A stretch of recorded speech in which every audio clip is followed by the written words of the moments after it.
Office. Office ಅನ್ನೋದಕ್ಕೆ ಬದಲೇ ಶಬ್ದ ಯಾವುದು, ಕನ್ನಡ ಶಬ್ದ ಯಾವುದು ಅಂತ ಕೇಳೋದು ನಾವು.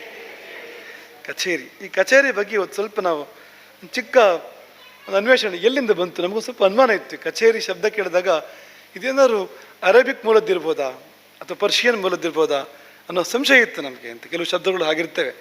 ಉದಾಹರಣೆಗೆ ಈಗ ರೆಸ್ಪಾನ್ಸಿಬಿಲಿಟಿ, ಕನ್ನಡ ಹೇಳಿದ್ರೆ ಜವಾಬ್ದಾರಿಯಿಂದ ಕೂಡ ಹೇಳಿಬಿಡ್ತೇವೆ. ಜವಾಬ್ದಾರಿ ಅದು ಅರೇಬಿಕ್ ಮೂಲ, ಅದು ಕನ್ನಡ ಅಲ್ಲ. ಅದು ಹೊಣೆಗಾರಿಕೆ ಕನ್ನಡ, ಜವಾಬ್ದಾರಿ ಕನ್ನಡ ಅಲ್ಲ. ಹೀಗೆ ತುಂಬ ಶಬ್ದಗಳು ಅಲ್ಲಿಂದ ಬಂದಿದ್ದಾವೆ. ಅದಾಗಿರ್ಬೋದಾ ಅಂತ ಹುಡುಕಿದ್ವು ನಾವು. ಸ್ವಲ್ಪ ನೋಡಿದರೆ ಶುದ್ಧ ಸಂಸ್ಕೃತ ಮೂಲ ಅದು. ಕಚೇರಿ ಅನ್ನೋ ಶಬ್ದ ಶುದ್ಧ ಸಂಸ್ಕೃತ ಮೂಲ ಅದು ಅಂತ. ಅದು ಕಷಗೃಹ ಅಂತ ಮೂಲ ಶಬ್ದ. ಅದು ಕಷ ಅಂತಂದರೆ ಘರ್ಷಣೆ ಅಂತ. ಆ ಕಷಗೃಹ ಅನ್ನೋದು ಕಷಘರಿ ಆಯಿತು, ಕಷಹರಿ ಆಯಿತು, ಕಚಹರಿ ಆಯಿತು, ಆಮೇಲೆ ಕಚೇರಿ ಆಯಿತು ಅಂತ ಹೇಳ್ತಾರೆ. ಈ ಕಷಹರಿ ಅಂತ ತಗೊಂಡ್ರು ಕೂಡ ಈ ಕಷ ಅಂದರೆ ಘರ್ಷಣೆ, ಆ ಘರ್ಷಣೆ ಪರಿಹಾರ ಮಾಡೋಂಥ ಜಾಗ ಅಂತ. ಯಾವುದದು? ನ್ಯಾಯಾಲಯ. ನ್ಯಾಯಾಲಯಕ್ಕೆ ಆ ಶಬ್ದ ಮೊದಲು ಹೆಚ್ಚಾಗಿ ರೂಢಿಯಲ್ಲಿದ್ದಿದ್ದು ಅಂತ.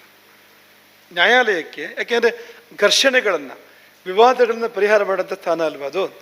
ಹಾಗಾಗಿ ಕಷಹರಿ, ಕಚಹರಿ, ಕಚೇರಿ. ಕಚಹರಿ ಅಂತ ಹಿಂದಿಲಿ ಈಗಲೂ ಕೂಡ ಕಚಹರಿ ಅಂತಲೇ ಹೇಳೋದು. ಗುಜರಾತಿಯಲ್ಲಿ ಕಚೇರಿ ಅಂತ, ನಮ್ಮಲ್ಲಿ ಕೂಡ ಕಚೇರಿ ಅಂತ ಬಂದಿದೆ. ಕಚಹರಿ ಅನ್ನೋದೇ ಬೇಗ ಬೇಗ ಹೇಳ್ತಾ ಕಚೇರಿ ಅಂತ ಆಗಿರುವಂಥದ್ದು ಅಂತ. ಹಾಗಾಗಿ ಆ ಕಷಹರಿ ಶಬ್ದದ ಮೂಲ ಆಗಿರೋಕ್ಕೆ ಸಾಧ್ಯತೆ ಇದೆ ಇದು. ಇನ್ನೊಂದು ಕೃತ್ಯ ಶಬ್ದದಿಂದ ಬಂದಿದೆ ಅಂತ. ಕೃತ್ಯ ಅಂದರೆ ಕಾರ್ಯ. ಈಗ ಕಷಹರಿ ಅಂತಂದರೆ ನ್ಯಾಯಾಲಯಕ್ಕೆ ಬರ್ತದೆ, ಆದರೆ ಈಗ ಕಾರ್ಯಾಲಯಕ್ಕೆ ಬರೋದು ಹೇಗೋದು ಅಂತಂದರೆ ಕೃತ್ಯ ಶಬ್ದದಿಂದ ಬಂದಿರ್ಬೋದು ಅಂತ. ಈಗ ಕೃತ್ಯ ಗೃಹ ಅನ್ನೋ ಶಬ್ದ ಅದು ಕಚ್ಚಘರಿ ಅಂತಾಗಿ, ಕಚ್ಚಹರಿ ಅಂತಾಗಿ, ಕಚಹರಿ ಅಂತಾಗಿರ್ಬೋದು ಅಂತಲೂ ಕೂಡ ಕೋಶಗಳು, ಶಬ್ದಸಾಗರ ಎನ್ನುವ ಹಿಂದಿಯ ಕೋಶ ಈ ವಿವರಣೆಗಳನ್ನು ಕೊಡ್ತದೆ. ಹಾಗಾಗಿ ಈ ಶಬ್ದ ನಾವು ಬಳಕೆ ಮಾಡಬಹುದಾದ ಶಬ್ದ ಕಚೇರಿ ಅನ್ನೋ ಶಬ್ದ. ಆಫೀಸ್ ಅನ್ನೋಕ್ಕಿಂತ ಸುಲಭ ಇದೆ ಕಚೇರಿ ಅನ್ನೋದು. ಆ ಫೀಸ್ ಅನ್ಬೇಕಾದ್ರೆ ಆ ಫೀ ಇದೆಯಲ್ಲ, ಅದು ಸಂಕರ ವರ್ಣ ಅದು ಅಂತ.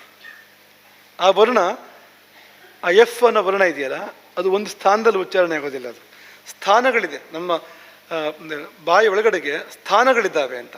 ಆಯಾ ಸ್ಥಾನಗಳಿಂದ ವರ್ಣಗಳು ಉಚ್ಚಾರಣೆ ಆಗಬೇಕು. ಈ ಎಫ್ ಅನ್ನೋ ವರ್ಣ ಅದು ಮಧ್ಯದಲ್ಲಿ ಉಚ್ಚಾರಣೆ ಆಗುತ್ತೆ, ಅದು ಒಂದು ಸ್ಥಾನದಲ್ಲಿ ಉಚ್ಚಾರಣೆ ಆಗೋದಿಲ್ಲ. ಅದೊಂದು ಸಂಕರ ಅದು ಅಂತ. ಹಾಗಾಗಿ ಅದ್ರ ಬದಲು ಕಚೇರಿ ಅಂತ ಹೇಳಿ, ಒಳ್ಳೆ ಶಬ್ದ ಅದು, ಸರಿಯಾದ ಶಬ್ದ ಅದು, ಎರಡಕ್ಕೂ ಅನ್ವಯ ಆಗ್ತದೆ ಅದು. ಈ ಕೃತ್ಯ ಅನ್ನೋ ಶಬ್ದದ ಮೂಲದಿಂದ ಬಂದಿದ್ದರೆ ಕಾರ್ಯಾಲಯಕ್ಕೆ ಅನ್ವಯ ಆಗ್ತದೆ.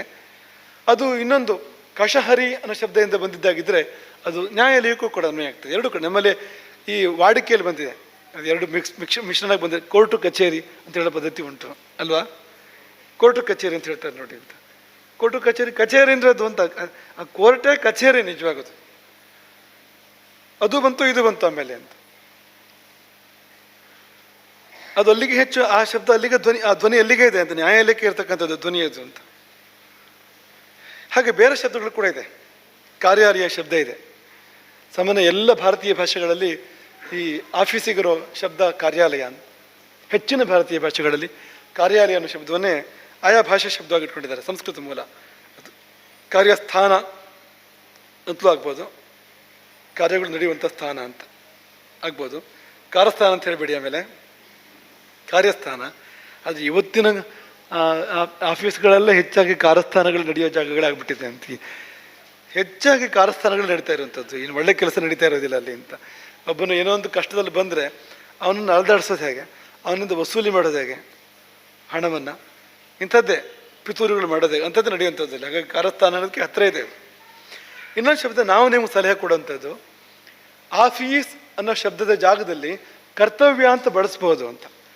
ಪೂರ್ತಿ ಸಮಾನ ಅರ್ಥಕ ಅಂತಲ್ಲ ಅದು, ಆದರೆ ಬಳಸ್ಬೋದು ಅಂತ. ಉದಾಹರಣೆಗೆ ಎಲ್ಲಿಗೆ ಹೊರಟೆ ಅಂದರೆ ಆಫೀಸಿಗೆ ಹೊರಟೆ ಅಂತ ಹೇಳಬೇಕಾದ್ರೆ ಹೇಳುವ ಹಾಗೇನೆ ಕರ್ತವ್ಯಕ್ಕೆ ಹೊರಟೆ ಅಂತ ಹೇಳ್ಬೋದು ಅಂತ. ಹೆಚ್ಚು ತೂಕ ಇದೆ ಅಂತ. ಕರ್ತವ್ಯ ಸ್ಥಾನ ಆಫೀಸ್ ಅಂದರೆ, ಆದರೆ ಕರ್ತವ್ಯ ಅಂತಿಷ್ಟೇ ಬಳಸಿದರೆ ಹೊಂದಿ ಬರ್ತದೆ ಅದು ನೋಡಿ ಅದು ಅಂತ. ಹಾಗಾಗಿ ಆಫೀಸಿಗೆ ಹೊರಟೆ ಅನ್ನೋ ಸ್ಥಾನದಲ್ಲಿ ಕರ್ತವ್ಯಕ್ಕೆ ಹೊರಟೆ ಅಂದರೆ ಹೆಚ್ಚು ಅರ್ಥಪೂರ್ಣ ಅದು ಅಂತ. ಈಗ 10 ಗಂಟೆಯಿಂದ ಆಫೀಸ್ ನನಗೆ ಅಂತ ಹೇಳೋ ಬದಲಿಗೆ 10 ಗಂಟೆಯಿಂದ ಕರ್ತವ್ಯ ಅಂತ ಹೇಳ್ಬೋದು. ಆಫೀಸ್ ಮೊದಲು ಇರ್ತದೆ, ಆಮೇಲೂ ಇರ್ತದೆ. ಹಾಗೆ ನೋಡಿದರೆ 10 ಗಂಟೆಯಿಂದ ನನಗೆ ಕರ್ತವ್ಯ ಇದೆ ಅಂತ ಹೇಳ್ಬೋದಲ್ವಾ? ಸಾಧ್ಯ ಇದೆ ನೋಡಿ. ಕರ್ತವ್ಯ ಮುಗಿಯೋದಷ್ಟೊತ್ತಿಗೆ 5 ಗಂಟೆಗೆ ಕರ್ತವ್ಯ ಮುಗಿತದೆ ಅಂತ ಹೇಳ್ಬೋದು ನೀವು. ಆಫೀಸ್ ಮುಗಿಯೋದಿಲ್ಲ, ಅದಿರ್ತದೆ. ಆ ಕಟ್ಟಡಕ್ಕೆ ಹೆಸರುತ್ತಾನೆ ಆಫೀಸ್ ಅನ್ನೋದು, ಆ ಕಟ್ಟಡ ಇರ್ತದಲ್ಲ ಆಮೇಲೂ ಕೂಡ ಅಂತ. ಹಾಗಾಗಿ ಕರ್ತವ್ಯ ಅನ್ನೋ ಶಬ್ದ ತುಂಬ ಚೆನ್ನಾಗಿದೆ ಅಂತ ನಾವು ಹೇಳೋದು ಅಂತ. ತುಂಬ ಏನೋ ಒಂದು ಬೇರೆ ಭಾವ ಕೊಡೋಂಥ ಶಬ್ದ ಅದು ಅಂತ. ಈಗ ಆಫೀಸಿಗೆ ಹೋಗ್ತಾನೆ ಅನ್ನೋದಕ್ಕಿಂತ ಕರ್ತವ್ಯಕ್ಕೆ ಹೋಗ್ತಾನೆ ಅಂದರೆ ಏನೋ ಒಂದು ಒಳಗಡೆಯಿಂದ ಪ್ರಜ್ಞೆ ಜಾಗೃತ ಆಗ್ತದೆ ಅಂತ. ನಾ ಏನೋ ಮಾಡಲೇಬೇಕಾದ್ದನ್ನು ಮಾಡ್ಲಿಕ್ಕೆ ಹೋಗ್ತಾ ಇದ್ದೀನಿ ಅನ್ನೋ ಭಾವ ಬರ್ತದೆ ಅಂತ ಅಲ್ಲಿ ಅಂತ. ಈ ಶಬ್ದ ಬಳಸಬೇಕು ಅಂತ. ಈ ಕರ್ತವ್ಯ ಶಬ್ದ ಹೆಚ್ಚು ಚಾಲ್ತಿ ಆದರೆ ಬಹುಶಃ ಲಂಚ ಎಲ್ಲ ಕಡಿಮೆ ಆಗ್ಬೋದು. ಯಾಕಂದರೆ ಕರ್ತವ್ಯ ಅಲ್ಲ ಅದು, ಕರ್ತವ್ಯವಾದು ಅಕರ್ತವ್ಯ ಅದು. ಆಫೀಸ್ ಅಂದರೆ ನಿದ್ದೆನೂ ಮಾಡ್ಬೋದು ಹೋಗಿ ನೀವು ಅಲ್ಲಿ. ಅದು ಕರ್ತವ್ಯ ಅಂದರೆ ಅದು ನಿದ್ದೆ ಮಾಡೋಕ್ಕಿರುವಂಥದ್ದೆಲ್ಲ ಅದು ಅಂತ, ಮಾಡಬೇಕಾದದ್ದು ಅಂತ. ಹಾಗಾಗಿ ನೀವು ಯಾಕೆ ಈ ಶಬ್ದ ಬಳಸಬಾರ್ದು, ಕರ್ತವ್ಯ ಅನ್ನೋ ಶಬ್ದ ಬಳಸಬಾರ್ದು? ತುಂಬ ಚೆನ್ನಾಗಿದೆ ಅಂತ. ಹಾಗಾಗಿ ನಿಮಗೆ ನಾವು ಈ ಸಲಹೆ ಕೊಡ್ತೇವೆ, ಕರ್ತವ್ಯ ಅನ್ನೋ ಶಬ್ದವನ್ನು ಆ ಸ್ಥಾನದಲ್ಲಿ ಬಳಸಿ, ತುಂಬ ಚೆನ್ನಾಗಿದೆ ಅಂತ. ಆದರೆ ಬಿಡಿ ಇದನ್ನು.